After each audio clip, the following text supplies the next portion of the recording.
자, 오늘은 42페이지 유형자산 처분부터 말씀드리겠습니다. 우리가 지금 자산을 정리하고 있는데 자산을 지금 어디까지 우리가 정리했느냐 한번 되돌아볼까요? 우리가 자산을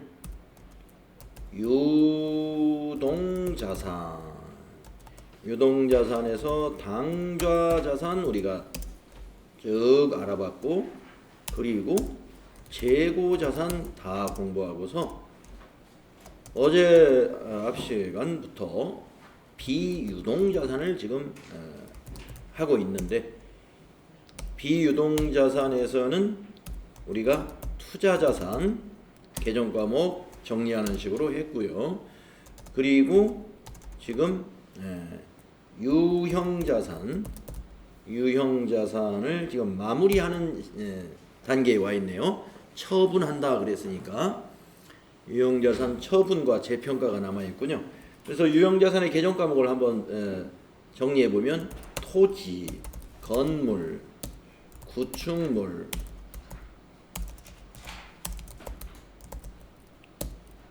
기계장치, 차량 운반구, 건설 중인 자산 이런 것이 있었잖아요. 네. 그래서 우리가 이제 어제 끝날 무렵에는 이런 그 감가상각이라는 그 개념과 또 감가상각을 하는 방법까지 우리가 공부를 했습니다. 감가상각을 할 때 회계 처리를 어떻게 해야 되는가까지. 근데 이 유형자산 중에서 감가상각 대상이 안 되는 자산이 있어요. 그게 바로 토지하고 건설 중인 자산이라는 것은 감가상각을 하지 않는 유형자산이라는 것이 특이하죠.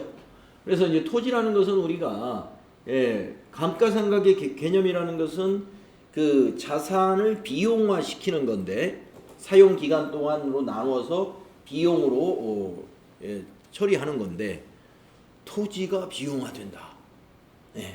토지는 비용화 될 수가 없죠. 그래서 우리가 건물이라는 것은 오래되면 낡고 이렇게 상하니까 오래된 건물은 철거하고 새 건물을 짓습니다만은 토지를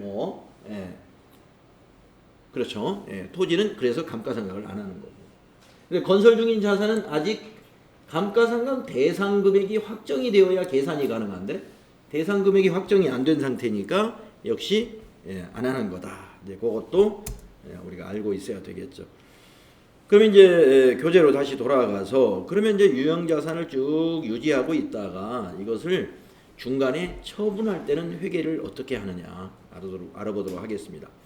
그래서 유형자산을 처분하면 처분 금액이 나오겠죠. 처분 금액, 그죠? 그 처분 금액하고 무엇을 비교하냐면요, 장부 금액을 비교합니다. 장부 금액을. 그래서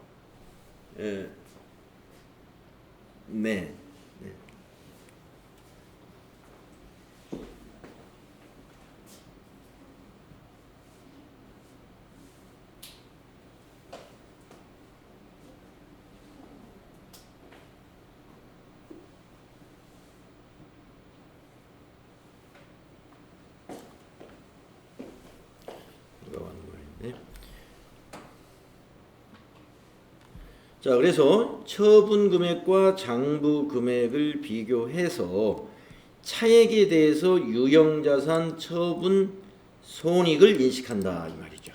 차액에 대해서 유형자산 처분 손익을 인식한다. 잠깐만 좀 기다려. 자, 계속해서. 자, 그래서 유형자산을 처분할 때는 처분 금액하고 장부 금액을 비교해 가지고 유형자산 처분 손익을 인식하면 돼요.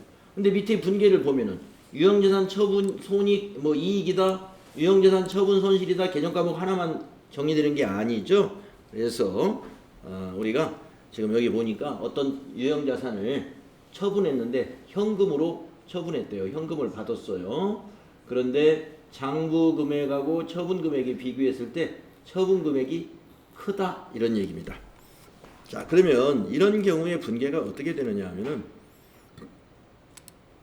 문제를 한번 예제를 하나 내보겠습니다.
네, 요렇게 한번 문제를 한번 내봤습니다. 자, 뭐냐면은 상품 운반용으로 사용하던 트럭을 처분 날짜가 안 나와 있네요.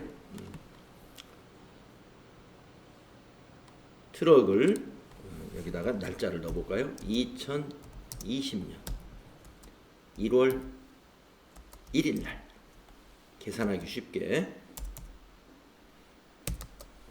자, 사용 중인 상품 운반용 트럭을 2020년 1월 1일 날 500만 원의 현금으로 처분했다. 이런 내용입니다. 그러면 2020년 1월 1일 날 우리는 어떻게 회계 처리를 해야 되느냐? 예. 자, 회계 처리를 하기 전에 뭔가 계산을 좀 해놔야 될 것 같죠. 네, 계산할 것들이 많습니다. 왜 그러냐면은 우리 책에서 보다시피 감가상각 누계액도 회계 처리해야 되고 그렇단 말이에요. 그러면 감가상각 누계액이 얼마인지를 한번 계산을 한번 해보도록 하겠습니다. 자, 2천만 원에 취득을 했고요. 잔존 가치가 없다고 했기 때문에 정액법이므로 내용연수 5년에 걸쳐서 일정한 금액을 감가상각 비용으로 처리합니다. 자, 그러면 2018년 1월 1일 날 취득한 트럭이니까 2018년 12월 31일 결산 때 한번 감가상각 했죠. 그리고 지난해 12월 31일 날 또 한 번 했겠죠. 두 번 했습니다. 그러면 2천만 원을 5로 나누면 1년에 얼마씩이에요? 400인가요? 그렇죠. 그러면 감가상각 누계액은 얼마가 될까요? 예, 800만 원이죠. 예, 그래서 감가상각 누계액이 800만 원이다 하는 사실을 우리가 알았습니다. 자, 그러면 차변에 현금은 얼마 받았어요? 예, 500만 원 받았습니다. 대변에 차량 운반구 얼마짜리 파는 거죠, 우리가? 예, 2천만 원짜리 파는 거예요. 그런데 차량 운반구 취득 금액을 없앴으면 차량 운반구에 대한 감가상각 누계액 이거의 차감 개정이잖아요. 간접법으로 감가상각하니까 그 누계액도 같은 날 없어지는 겁니다. 그래서 차변에 오는 것이 감가상각 누계액이 온다 이거예요. 얼마가? 800만 원이다.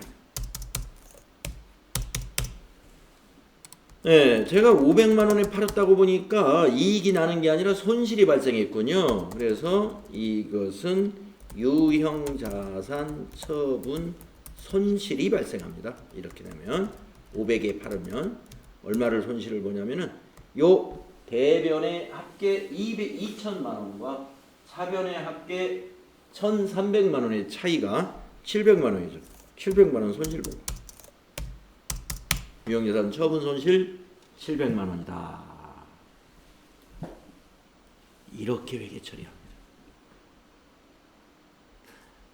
그런데 이제 이거는 부가가치세 이론을 우리가 지금 안 배운 상태에서 지금 책에서 예제로 나오기 때문에 일단은 부가세를 배제하고 이렇게 회계 처리합니다만은 실제로 사용하던 여러분의 회사가 만약에 과세사업자라고 한다면 과세사업자가 트럭을 팔았다. 그러면 부가세가 붙어요. 부가세가. 그러면 여기에 부가세 분계도 해야 됩니다. 예.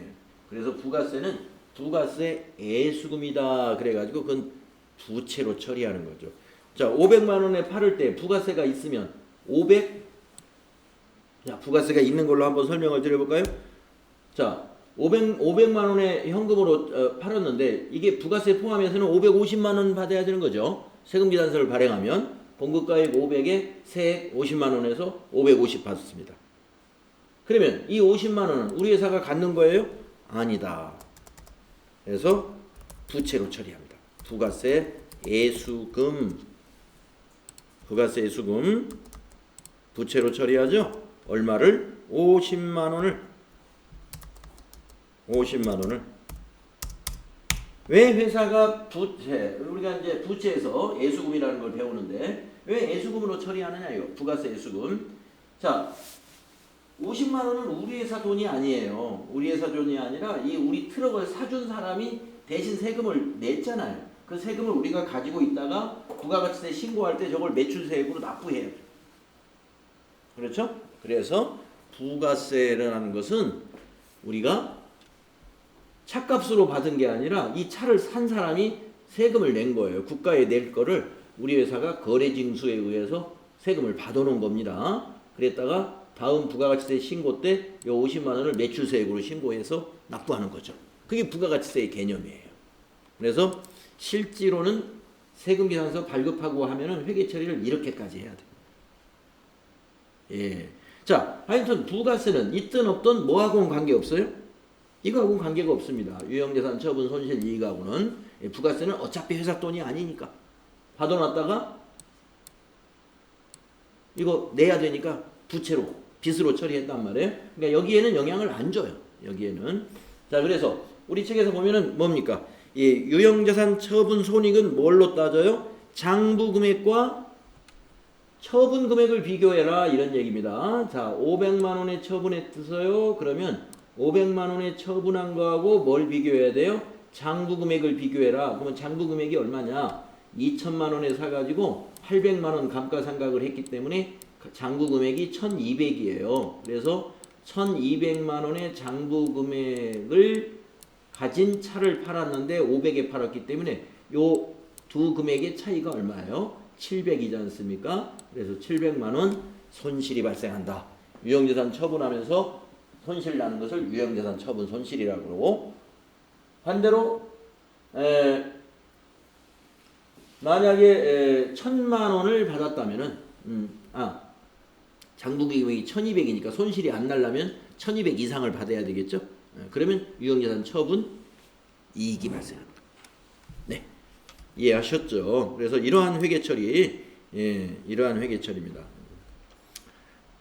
그래서 장부금액이 작을 때는 유형자산 처분 이익이 발생하고, 장부금액이 처분금액보다 크면 이와 같이 차변에 와서 유형자산 처분 손실. 비용 발생은 차변에서 발생하고 이익은 어디서 발생해요? 대변에서 수익이 발생하는 것이다. 자, 그 다음에 이제 또 우리가 유형자산을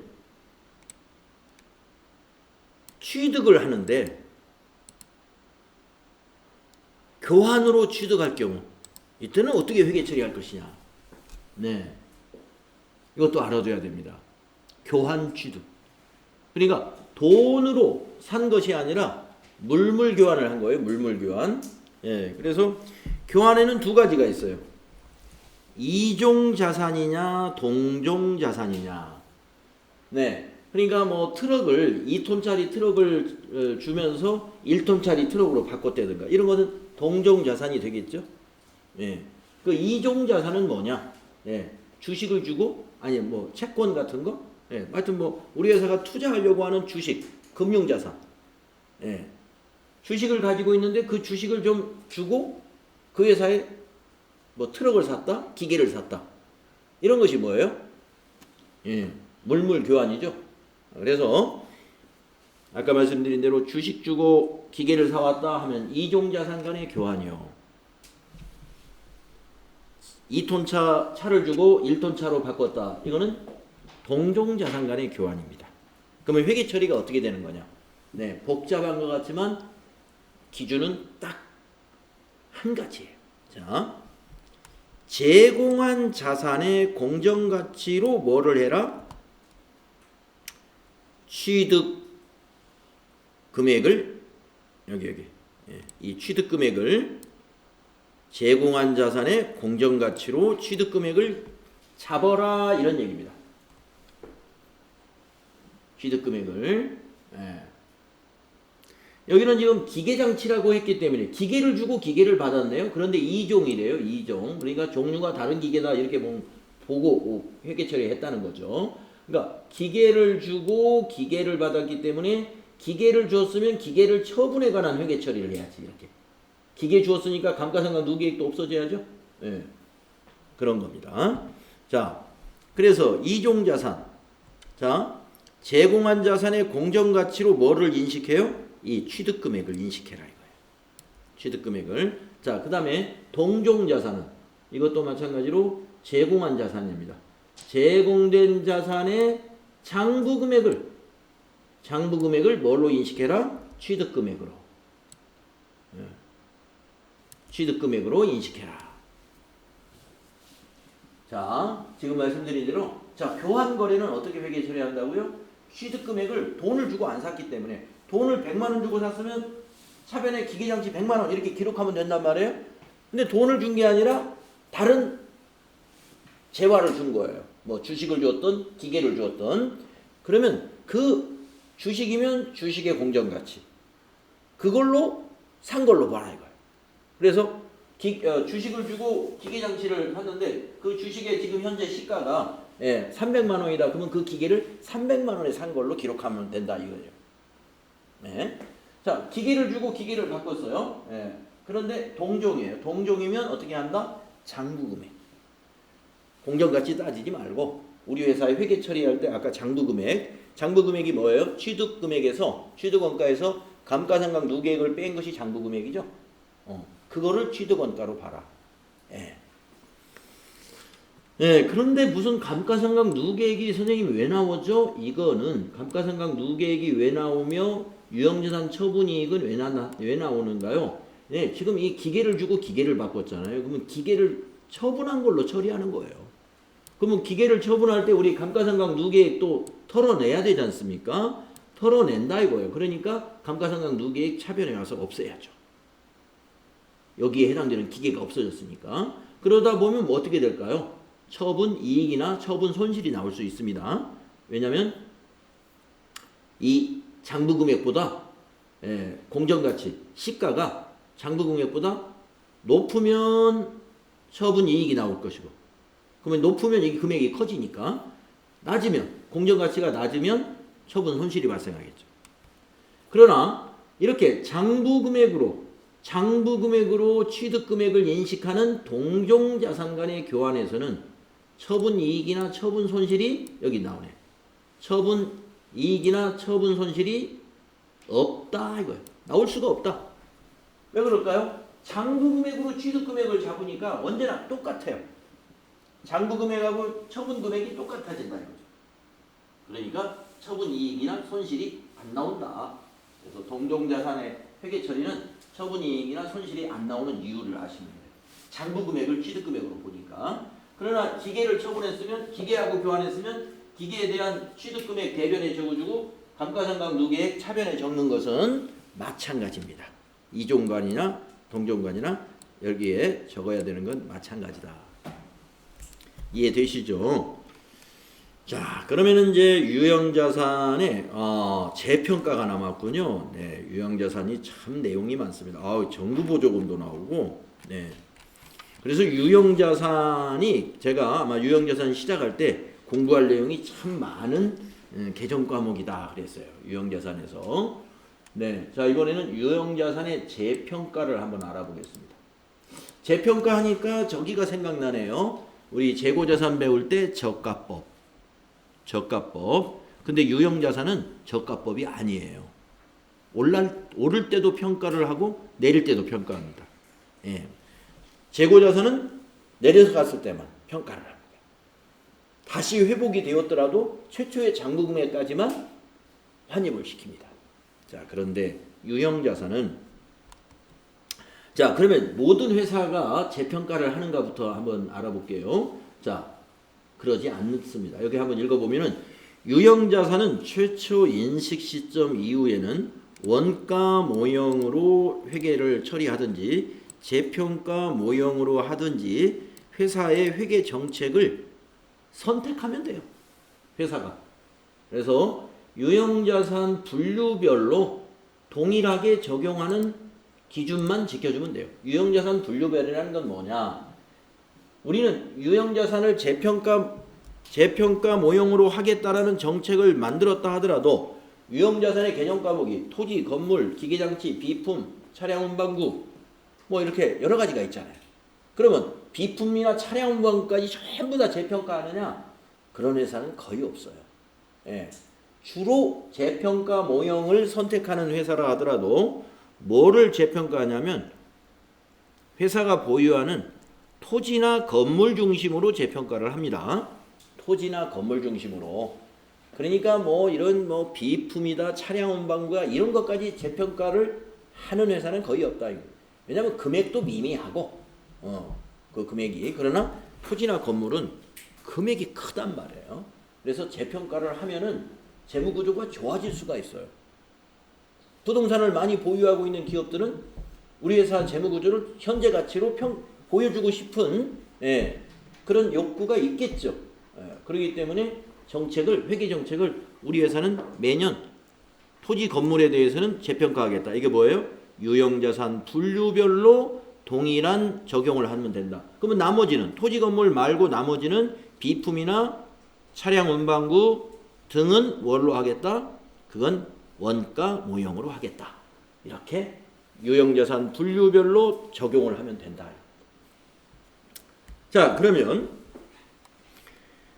자, 원가 모형에서의 장부금액이라는 것은 취득원가에서 감가상각 누계만 지금 배운 걸로는 빼면 됩니다. 빼면 되는데 손상차손 누계액이라는 건 또 뭐냐? 이게 아직 배우진 않은 내용인데요.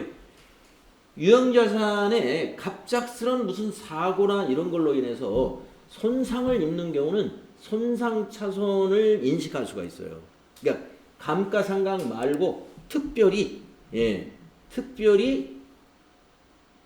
회계 처리할 수 있는, 비용 처리할 수 있는 것이 여기 손상차손이라고 하는 겁니다. 예를 들면 옛날에 우리가 한 몇 년 전에 포항 경주 쪽에 큰 지진이 한 번 있었죠. 그러면 그 포항이나 그 지역에 있는 그 건물들 어떻게 되겠습니까? 굉장히 좀 위험한 건물들이 많이 생겼죠.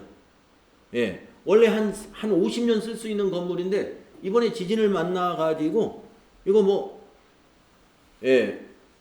한 50억짜리 건물이 가격이 뚝 떨어질 수가 있습니다. 예, 금방 새로 고쳐야 돼.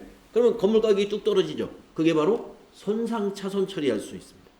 예, 그런 부분에 대해서. 그러니까 감가상각은 우리 해마다 어떤 기준에 의해서 감가상각 방법에 의해서 비용 처리하는 거고, 손상차손은 아까 말씀드린 대로 뭐 지진이라든가 어떤 이런 자연재해로 인해서 비용 처리할 수 있는 것이 손상차손. 자, 그런데 재평가 모형은 어떻게 하느냐? 장부 금액을 어떻게 구하냐면 공정가치를 조사합니다. 예. 그래서 공정가치에서 감가상각 누계액을 빼고 손상차손을 빼는 거예요. 그러니까 이 시작하는 게 원가 모형이라는 것은 취득원가에서 이런 감가상각비 손상차손을 빼는 거지만 재평가 모형은 공정가치로 시작한다. 이게 공정가치, 시가. 시가에서 감가상각 누계액 빼고 손상차손 뺀 것을 장부금액으로 회계 처리하는 거예요. 그러면 어떻게 하는가? 자, 회계 처리하는 방법 밑에 나오는데 한번 보겠습니다. 자, 재평가는 보고기간 말 자산의 장부금액이 공정가치와 중요하게 차이가 나지 않도록 주기적으로 수행한다. 예. 자, 그러니까 우리가 감가상각 같은 경우는 결산 때만 하거든요. 결산 때예요. 1년에 감가상각을 예, 뭐 3개월에 한 번씩 매달 한다든가 이런 거 없어요. 결산 때만 합니다. 그러나 재평가는 주기적으로 하라 이거예요. 그러니까 실제로 그런 유의적인 어떤 변화가 일어났을 때, 그때 꼭 결산 때 하는 것만 해요. 우연히 결산 때도 할 수 있겠죠. 그러나 결산 때만 하는 게 아니다 이런 얘기입니다. 그래서 주기적으로 중간에도 해라 이겁니다. 그래서 보고기간 말에는 그 자산의 장부 금액이 공정가치로 잘 표시될 수 있도록 평가를 하라 이런 얘기고요. 그 다음에 세 번째, 유형자산을 재평가할 때 재평가 시점 총 장부 금액에서 기존의 감가상각 누계액을 제거하여 자산의 순장부 금액이 재평가 금액이 되도록 수정한다. 네, 밑에 한번 보겠습니다. 재평가의 회계 처리를 보겠습니다. 자, 재평가로 장부 금액이 증가한 경우 증가액은 기타 포괄 손익으로 인식한다. 네. 그래서 여러분들 아직 지금 자본이 아직 안 나오네요. 자본에 대한 개정 과목이 앞에서 한번 정리가 재무제표 할 때 살짝 정리하고 왔었는데 제가 아마 여러분에게 급하게 진행하느라고 이 기타 포괄 손익에 있는 개정 과목 이거 외우세요를 말씀을 드렸는지 안 했는지 모르겠어요. 네. 제가 아마 말씀을 드렸다면 자본의 기타 포괄 손익 안에 있는 개정 과목 중에서 제가 여기 재평가 잉여금 이거 기억하시라고 얘기했을 거예요. 이거하고 매도가능증권 평가 손익하고 그래서 매도가능증권 평가 손익은 거기 개정 과목에 보면 손실도 있고 이익도 있다는 얘기죠. 그런데 기타 포괄 손익에 있는 재평가 잉여금은 재평가 손실은 거기에 없어요. 재평가 잉여금만 있어요. 네. 자, 밑에 내용을 보면 그 이유를 알 수가 있습니다. 자, 증가액이 뭐예요? 현재의 장부 금액보다 시가가 올라가면 공정가치가 올라간 거 그게 증가액이죠. 그래서 증가액은 기타 포괄 손익으로 인식하는데 개정 과목의 이름은 재평가 잉여금이에요. 그러나 동일한 자산에 대하여 이전에 당기 손익으로 인식한 재평가 감소액이 있다면 이전에 손익으로 처리했던 재평가 감소액이 있다면 이 말은 뭘 말하느냐? 이거는 재평가 손실을 말합니다. 재평가 손실. 이전에 재평가 손실이 있었다면 그 금액을 한도로 재평가 증가액만큼만 당기손익으로 인식한다. 네. 자, 숫자를 한번 넣어서 얘기해드리면 여러분이 이해가 가실 거예요. 자, 2019년도에 우리가 2019년도에 여기에 무슨 천재지변이 있어가지고 건물들이 많이 파손됐어요. 그래가지고 건물? 뭐 하여튼 말이 안 될 수도 있는데 그래가지고 손실을 잡았습니다. 그래서 가격이 얼마가 떨어졌냐면 가격이 많이 떨어졌는데 가격이 1,000만 원 떨어졌다고 한번 해볼까요? 그러면 이 1,000만 원을 평가해야 돼요. 아까 이 재평가 모형은 우리가 재고자산의 평가는 저가법으로만 떨어질 때만 평가한다고 그랬는데 이 유형자산은 재평가 모형을 쓰면 떨어졌든 올라갔든 다 평가를 한단 말이죠. 그래서 1,000만 원을 뭘로 처리했어요? 재평가 손실로 처리한 적이 있습니다. 2019년도에. 자, 그런데 2020년도가 됐어요. 2020년도에 됐는데 1,000만 원 떨어졌는데 그 다음에는 3,000만 원이 올랐어요. 무슨 좋은 호재가 있어가지고 반대로 올라갔어요. 3,000만 원이. 그러면 올라갔을 때는 뭘로 한다? 증가액은 기타 포괄 손익으로 회계 처리한다. 개정 과목이 뭐다? 재평가 잉여금이다. 그런데 3천만 원 다 잡으면 안 된다 이겁니다. 왜? 아까 여기서 그랬죠? 이전에 단기에 손익으로 인식한 재평가 감소액이 있다면 그 금액을 한도로 단기의 손익에 넣어라 이거예요. 그거를 단기의 손익에 손익계산서로 가게 해라 이거예요. 자 그러면 이거 이전에 이거 1,000만 원에 하락이 있었단 말이에요. 1,000만 원. 그러면 여기 3,000만 원 중에서 1,000만 원은 손익으로 가도록 잉여금에다 넣지 말고 재평가 이익이라고 해라 이거. 재평가 이익. 예. 자, 잉여금은 뭐예요? 잉여금은 자본이다 이거. 기타 포괄손익 그게 자본. 자본에 넣지 말고 단기에 손익에 넣어라. 그래 손익에 넣으려면 이걸 가격이 오른 거니까 뭐라고 그래야 돼? 재평가 이익이라고 해야죠. 재평가 이익. 떨어졌을 때는 재평가 손실. 떨어졌을 때는. 올라갔을 때는 재평가 이익. 그런데 떨어진 적이 없이 그냥 올랐으면 다 재평가 잉여금이에요. 그런데 지금 같은 경우는 재평가 잉여금은 2천만 원. 재평가 이익은 1,000만 원. 이렇게 회계 처리하라 이 말이에요. 예. 유형자산은 3천만 원이 올랐고 차변에 건물 3천만 원, 배변에 재평가 잉여금 2천만 원, 재평가 이익 1,000만 원 이렇게 회계 처리해가지고 이 1,000만 원은 손익계산서의 이익으로 가도록 하고 예. 재평가 이익은 영업의 이익이에요. 영업의 이익으로 가도록 하고 이거는 재무상태표 자본으로 가는 거예요. 자본. 이것도 자산이니까 자본으로 아니죠. 재무상태표로 가죠. 자산으로. 재무상태표 자산의 증가, 재무상태표 자본의 증가. 어때요? 자산 증가, 자본 증가. 그리고 재평가 이익이 발생했죠. 수익 발생. 이런 결합관계가 자산 증가, 자본 증가, 자산 증가, 수익 발생. 이러한 관계가 되는 것이다. 네. 그래서 네, 유형자산 재평가 시 회계 처리 알아두시고요. 그 다음에 동그라미 2번은 뭔가요? 감소한 경우. 감소한 경우는 비용 처리하는 거예요. 자, 내용을 볼까요? 감소액은 단기 손익으로 인식한다. 이거. 감소액은 단기 손익으로 인식한다. 네. 자, 감소니까 이익은 아니잖아요. 감소니까. 네. 그러니까 단기 손실로 처리해야 하는 거죠. 그러나 그 유형자산의 재평가로 인해 인식한 기타 포괄손익 잔액이 있었다면 네. 아까의 거꾸로 현상입니다. 아까는 손실이 있었다가 가격이 올랐어요. 네. 근데 이거는 지금 반대입니다. 반대. 자, 가격이 떨어졌는데 과거에 가격이 오른 적이 있어가지고 기타 포괄손익 뭐가 있어요? 이게 있다. 재평가 잉여금이 잔액이 있더라 이거예요. 재평가 잉여금. 그러면 가격이 떨어진 것 전부 다 재평가 손실이 아니다 이겁니다. 예, 가격이 3천만 원 떨어졌어요. 그 3천만 원을 재평가 손실로 손익에 넣지 말고 비용 처리하지 말고 그 전에 잉여금으로 잡아놓은 거 있으면 그거를 먼저 잉여금을 감소시키고 자본 감소, 재평가 잉여금을 차변에 적는 이유가 뭐예요? 자본 감소를 처리할 때는 차변에 적어요. 자본 감소 차변. 아까 재평가 잉여금 가격이 올랐을 때 재평가 잉여금을 대변에 넣는 이유는 뭐예요?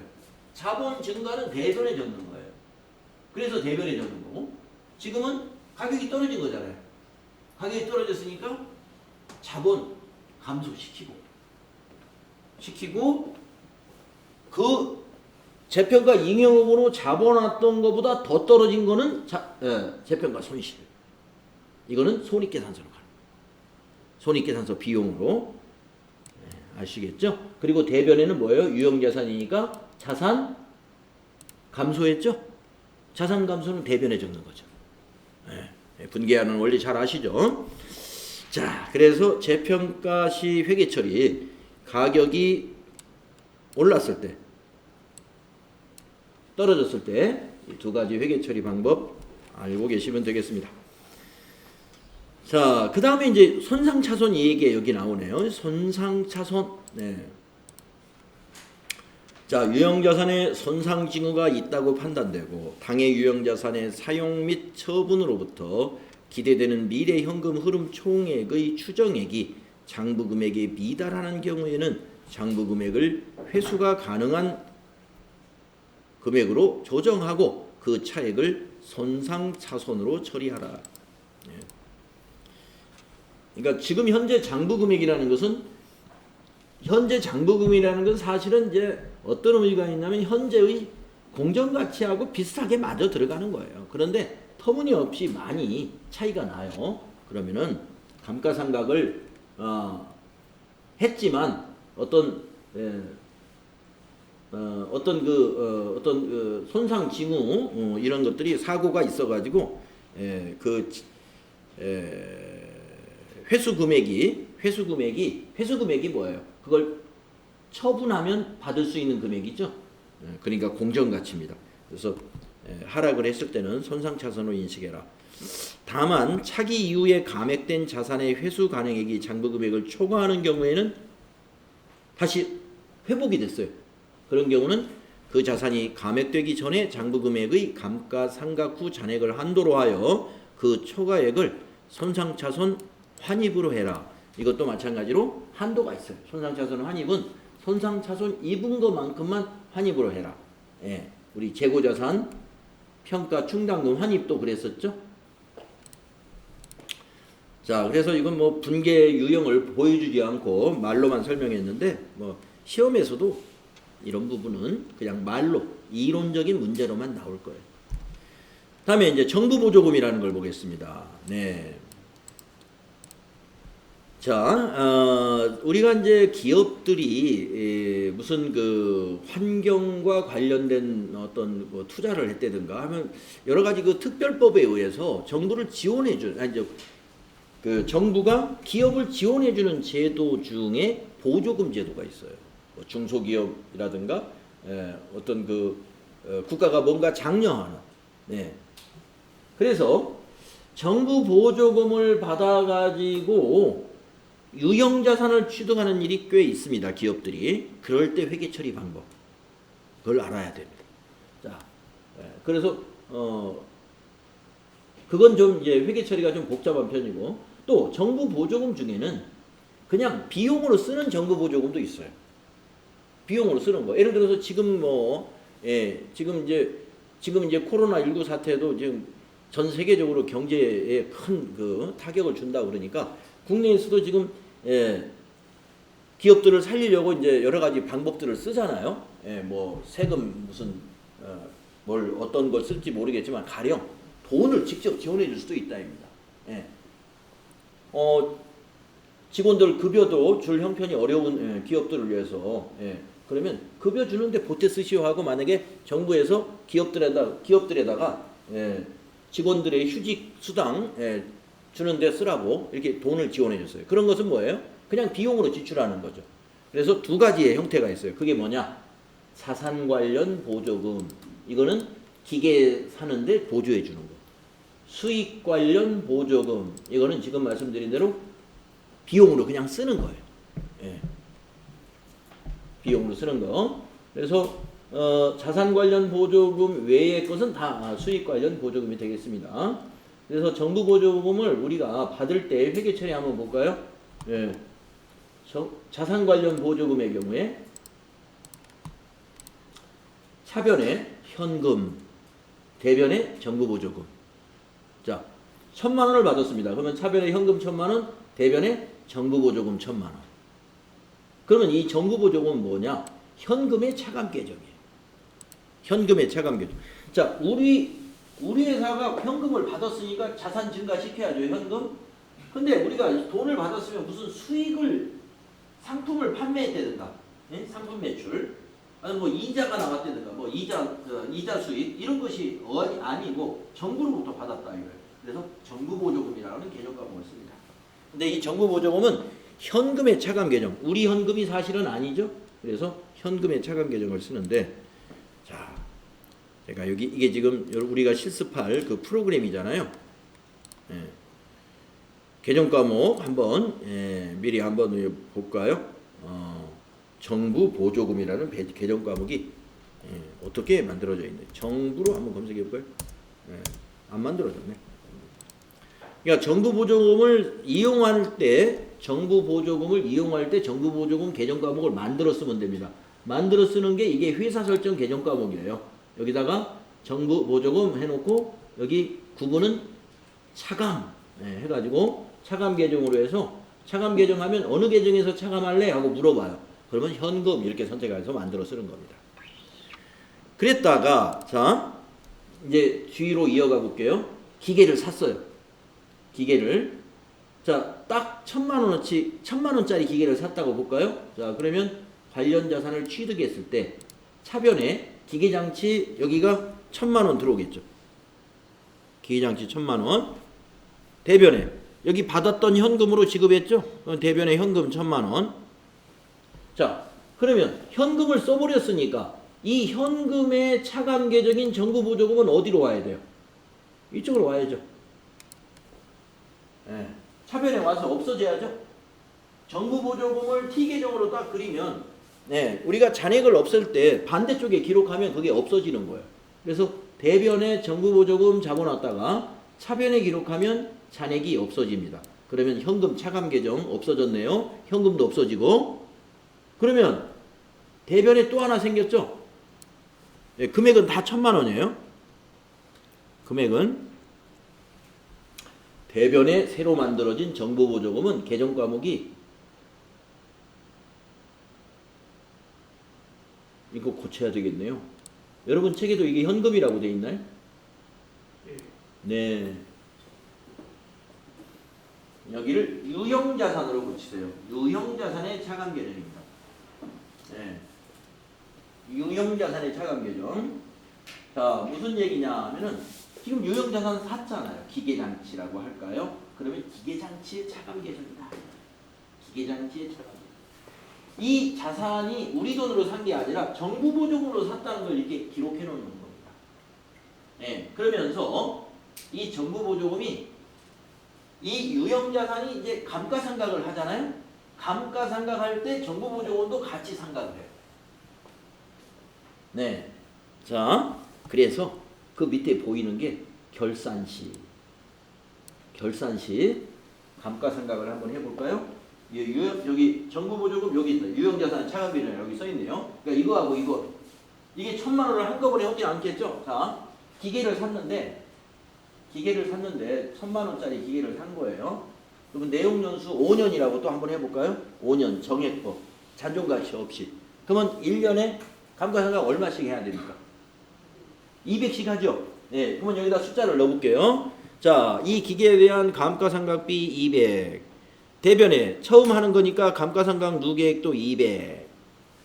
자, 정부 보조금도 감가상각하는 것처럼 상각을 한다 이거예요. 그래서 차변에 요 1,000만 원 중에서 200만 원만 줄입니다. 감가상각 누계액, 정부 보조금. 대변에 이것을 비용 처리합니다. 네. 비용에서 빼줍니다. 자, 요거 좀 어렵죠, 여러분? 자, 비용이 발생을 할 때 차변에 적잖아요. 그러니까 감가상각비는 비용이 발생한 거예요. 비용. 자, 근데 이게 회사 비용 맞냐 이거예요. 회사 비용. 자, 이 자산을 회사가 지금 영업에 사용을 하기는 하는데 이 자산이 전부 국고 보조를 받아서 산 자산이에요. 그러니까 국가에서 사준 거니까 회사 비용도 아니다. 이거 회사 비용. 회사 비용 아니니까 일단 비용 처리는 해놓되 다시 비용에서 빼버려요. 그러면 손익계산서에 감가상각비 200만 원이 비용으로 안 들어가는 거죠. 들어갔다가 바로 빠지는 거예요. 왜? 이건 정부 보조금이야. 정부 보조금. 그래서 정부 보조금에서 상각을 해버려요. 자, 왜 이렇게 처리하는지 그 이유를 여러분이 좀 이해를 하시면 돼요. 이거는. 그래서 우리가 비용 발생은 차변에 적지만 비용을 취소한다고 해요. 비용 취소는 대변에 가고요. 수익 발생이 차변이지만 대변이지만 또 수익도 취소되는 경우가 있어요. 수익 취소는 차변입니다. 그래서 이것까지 넣게 되면은 차변 요소가 5개, 대변 요소 5개가 되어서 8요소가 아니라 그때는 10요소다. 이렇게도 부르고요. 예. 거래의 10요소. 수익의 취소, 비용의 취소가 있다. 실제로 이런 회계 처리가 있습니다. 예. 그래서 비용이 대변에 가는 경우도 있다. 그건 뭐냐? 비용 취소를 위한 것이다. 비용 취소를 위한. 네. 그래서 정부보조금 관해서는 실기에서 아마 나올 겁니다. 실무할 때. 그래서 우리가 지금 배우는 건 이론이잖아요. 이제 여러분이 이론에서 조금 완벽하지 않더라도 나중에 실무하면서 자연히 이론에 있던 것을 이제 실민기 프로그램에다가 반영하는 거기 때문에 그때 다시 실력이 정리되고 다져진다. 이렇게 보시면 돼요. 이론이 좀 지루하더라도 이렇게 이해해줘. 자, 그다음에 수익 관련 보조금은 감가상각을 안 하는 거니까 그냥 쓰면 없어지는 거예요. 한번 볼까요? 자, 직원들 급여 휴직수당 주라고 정부가 지원금을 보내줬어요. 1,000만 원. 그러면 차변에 현금 1,000만 원, 대변에 정부 보조 수익 처리해버려요. 차감 계정 뭐좀 쓸 거 없어요. 그냥 수익. 정부 보조 수익. 수익 발생으로. 자, 그래가지고 이제 수령시.